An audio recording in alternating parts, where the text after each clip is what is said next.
Oh my God, wow. I think that we've all experienced that feeling of a creative block where you know that you should be doing some work or you want to do some work, but you just don't know what to do, and you start to beat yourself up because of you're like, oh my gosh, if I was a good artist, I wouldn't be feeling this way. I would just be like super creative all the time. And that's not exactly how it works, you know? You need to let your mind rest sometimes. And if you've been doing a lot of work, it's easy to get into the habit of like, I need to work every day, no matter what. But you have to give yourself a break. So if your mind is telling you and your body's telling you that you need to take a break and calm down for a little bit, just do something else. That's okay. It doesn't make you a bad artist. If you're having a creative block versus you are feeling a lack of motivation, like, I don't really want to get up and do this, I'm tired, I just want to lay in bed today, I don't want to do any work, I think that's different. I think if you get into the zone of doing something artistic, you're gonna have ideas. If you're tired and your mind and your body are tired and you need a rest and you're trying to be creative,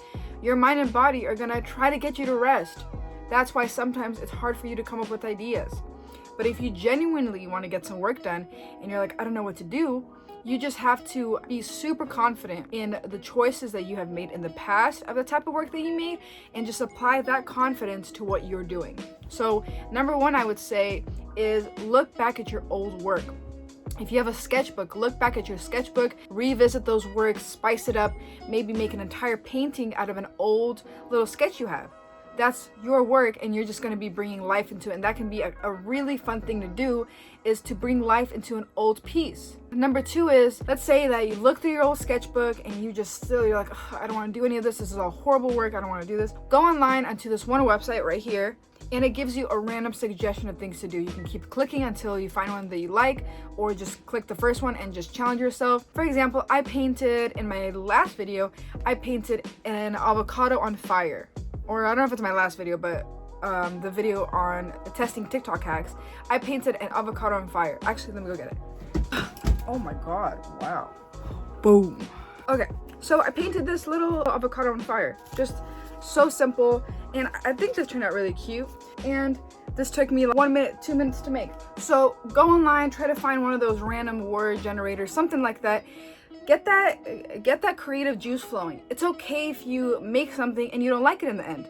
You can just throw it away or start over or whatever. At least you tried to do something. At least you tried painting. Number three is stop doubting yourself. Stop doubting like, oh my gosh, I want to paint this painting of a forest, but I've never been able to do the trees right. I've never been able to do the sky right. Stop doubting yourself. Paint that painting.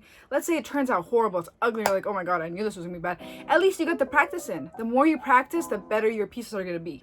Number four, give yourself some boundaries. There's so many things out there. There's so many colors. There's so many shapes. There's so many subjects. There's so many things out there in the world.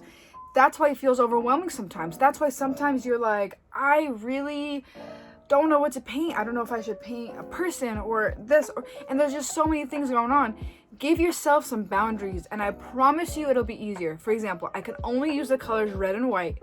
I can only paint fruits or vegetables. I have 20 minutes to do it. I guarantee you that you will find something to paint. You will figure out something that you want to paint. I promise, it'll be so much easier. Put some boundaries on it, and if you start to imagine different things, different colors, there you go. Start a new painting. Number five is get out of your environment. So if you're sitting at home at your desk and you're just like, I can't think of anything, get up, go to the kitchen, go take a walk, go to the bathroom, go to a new space and kind of give your mind that fresh feeling of like, this is a new environment, let me observe it and let me see what I can do and let me see what things I can paint now.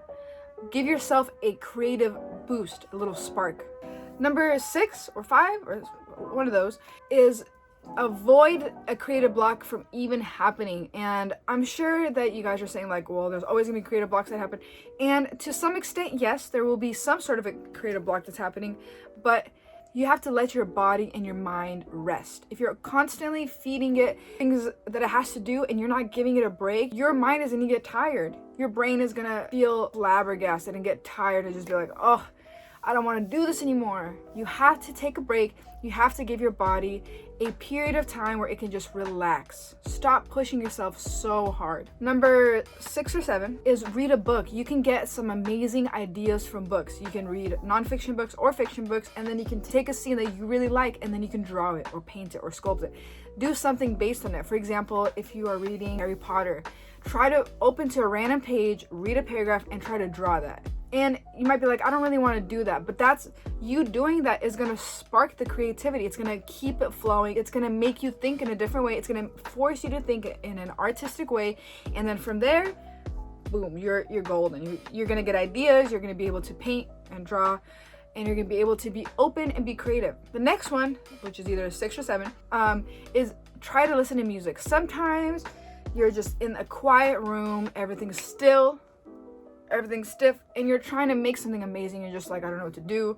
This sucks. Turn on a song, turn on something that you really vibe to, turn it up, play it on a speaker, and just kind of feel it. You know what I mean? And that's going to get you to open up. That's going to get you to open up, and then you're going to be able to open up with your art. Next one is if you're feeling a creative block and you've tried all the things already, you've tried going to a random word generator, you tried going outside, and you're still like, I don't know what to do. You're probably just tired mentally. Your body probably just needs a break. Try to lay down, take a nap, go on YouTube and watch funny videos. Do something that is gonna relax your brain. Do something that's gonna completely relax you. Try to stay away from the subject of art, you know what I mean? Because you start to compare yourself like, oh, this person is doing this and that, and I can't even get an idea. Do something completely different than art. Lay down, watch some videos, go outside, go on a walk, talk to your best friend, walk your dog, whatever. Another thing that you can do, I've stopped counting, so this might be 8, 9, whatever. Next number right here, is get a piece of paper, scribble on it. I'm sure you've seen this and you're like, I don't even want to try that, sounds so stupid. Take a piece of paper and scribble on it, find a shape, and then draw something in accordance to that shape. And that's the same thing as putting a boundary on your work, right? And it helps you to come up with more ideas. So if you're forced to work with this little strange shape, it's gonna force you to think in a different creative way. It's gonna force you to come up with ideas. Now, another thing is, let's say you do have a good idea. You do have a great idea, and no matter what you do, you just can't get it out onto the paper. Now, that's a whole other thing. That's either you are doubting yourself for whatever reason. You're a good artist. Even if you're just starting out, you can become a great artist. You're a good artist, but you can become great.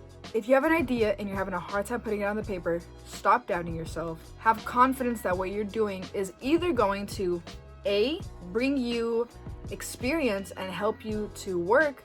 It might not be the best piece, but at least you're getting that experience. Or it's gonna be an amazing piece. It can literally go one of 2 ways. Either I try to draw this and it sucks, according to you, it sucks, but at least you're getting practice. Or it's amazing and it gives you a confidence boost. And you're like, wow, I was actually able to do it. Lastly, I just wanna say, if you're a full-time artist, or even if you're not a full-time artist, you have to understand that your ideas, the ones that you have, things that you want to paint and draw and be creative with, nobody else has those. So just because you don't see those ideas out in the world doesn't mean that your ideas are not good. The world is just waiting for your ideas. Stop doubting yourself. Just draw it, just paint it. If it's not good, at least you got some practice in. If it is good, thank you very much for watching. I hope this helped you, and I hope that you kind of feel a little bit better knowing that it's okay for you to experience this. I hope you guys like this video. Please don't forget to like, comment, and subscribe for more art content, art videos, funny videos, informational videos, and just random videos scattered throughout there every now and then. Enjoy, guys. I hope you have a great day, and don't forget to let go of anything that doesn't serve you.